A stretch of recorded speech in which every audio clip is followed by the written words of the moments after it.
on, you Manchester United!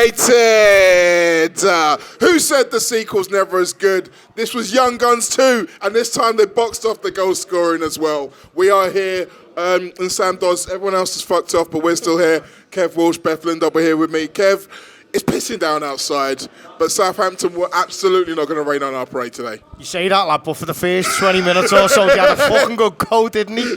I thought Kelleher was going to be man of the match at the start of the first half. He made some great saves.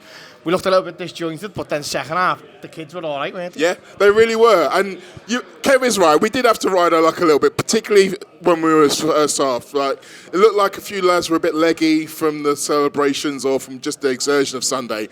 But we grew into the game, and obviously they weren't able to take their chances, and we took ours. Yeah, I think that was the biggest difference, wasn't it? Liverpool found a clinical edge in the second half, and that was too much for Southampton. But yeah, I think they started off looking like a team that only had one of the strongest starting 11 out. It was a team lacking cohesion, a team that hadn't played together before, and probably did ride the luck a little bit at times. Kelleher he's been immense, hasn't he, these last two games? I mean, bodes well with Manchester City to come next weekend. But I think what you saw in the second half was similar to Sunday. There's a DNA that runs through this club, as sort of cliched as that sounds. The way that Liverpool play at all levels, it embodies, it's moulded in the image of the manager, really, isn't it? It's the passion, it's the spirit, it's the hunger, and the ability to overcome adversity, and we saw that again tonight. Yeah, we need it. I think we're going to need it throughout this run. It's not going to be perfect, but we're going to get the job done when we need to. And going back to the very beginning, we saw the team. I was a little bit kind of trying to work out who was going to be where. I did not have Joe Gomez as number 6 on my bingo card, Kev, but again, it was another one. There was times in there early on where it looked like he was a bit unsure of what he was going to do. By the second half, he's dropping his shoulders, he's playing like little through balls through. It was like he was really enjoying it. Yeah, to be fair, when I seen it, I immediately went, I thought he was going to play in the 6th role, because when he's been playing right back, he's been pushing into there anyway, hasn't he? So it's effectively just, you don't have to play the right back part, you can just do the going forward part. But I think he felt like he needed to be maybe the rock that the rest of them could build on. Yeah. So I think his natural game, even though he is a centre half, is to push forward a little bit. He's a little bit creative, isn't he? And I think first half maybe he's just, I don't know, he has a lot of pitch to cover, I thought. Yeah. When we had the ball, at the two, it was McConnell and Bobby Clark, wasn't it?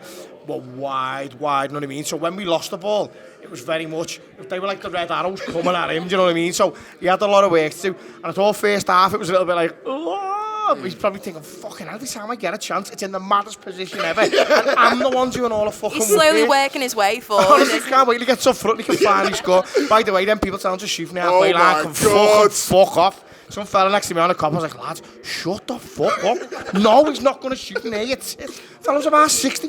And also, by the way, if you were in a position to get towards goal, maybe thinking about shooting, 50,000 people shouting shoot you is not going to fucking help, is it? No, I think I want him to score purely so people just knock that on the head, because I think until he does, that's going to continue. I am convinced he's saving it for like a huge game. It's got to be like the winner in a cup final or against City or something. That would be sort of the fairy tale ending, wouldn't it, for Jurgen Klopp's tenure. But I think he deserves so much credit. He's taken a lot of criticism in the past, and some of it has been warranted. You know, he's obviously had a really hard time with injuries. It's a player that I think is branded with that injury-prone tag, and when you think he's come back from two really serious knee injuries, and this season, wherever he's played on the pitch, he's done a good job. And I think, where would Liverpool actually be without him? I think he could probably be with a shout of being Liverpool's player of the season, purely just because of the versatility that he's demonstrated and his willingness to just step in and help the team whenever he's needed to. Whatever we've asked him to do, he's come up and done it. Even times when you think maybe he doesn't even have the full confidence that he can do it, he's still out there and he's doing it. And I think, to be fair, the whole defensive unit, they all stepped in at times. There was some beautiful moments from Virgil where he just kind of did that thing where he's like, he looks like he's on a travelator, and he just kind of comes in and goes, yeah, I'll take that, and go away. And then he tagged in Ibu at half time, and then he was doing exactly the same thing. Yeah, the two centre-halves were brilliant, weren't they? And obviously you need that, because Quanta's excellent himself, to be fair, in the game. But you need someone to be in there who's like the dad, don't you? If Gomez is doing that for McConnell and Bobby Clark, we need someone at the back doing it. You know, else I thought played really well. I've criticised them loads in the past, so I'll give him the credit where it's due. I thought Tsimikas was excellent all game. Second half especially. But always available for the ball. And always, like, his defensive work was good as well, which sometimes I don't know, I'm not that fussed on him really, but the last few games he's played really well. And I thought second half, he was really into like starting the attack. He pulled some ball out the sky, but he's done a couple of times, and I was just like, fuck it, I did not think he had that in him, do you know what I mean? He pulled it down with a bit of backspin so that he could just knock it forward into space, and I was just like, fair play to you, because it's not only something I'd necessarily associate with him, and tonight he was absolutely excellent. And I think that probably goes for all of the older players tonight. I thought every single one of them, including Madley, Harvey Elliott, who's about 12 or something, do you know what I mean? But he is one of the older ones now. He was a joke him tonight, and I'm sure we'll save him for later on. But Tsimikas, as I say, fair play, he was down that left-hand side, available all night. And when you're playing with younger players, that's what you need. You need someone who give them the ball in the middle, but if someone closed them down, a nice easy pass out so that they're not getting the confidence knocked. And Tsimikas done that as well as a tackle make, so fair play to him. YouTube, press the button, become a member of the Anfield Wrap from the heart of the city of Liverpool.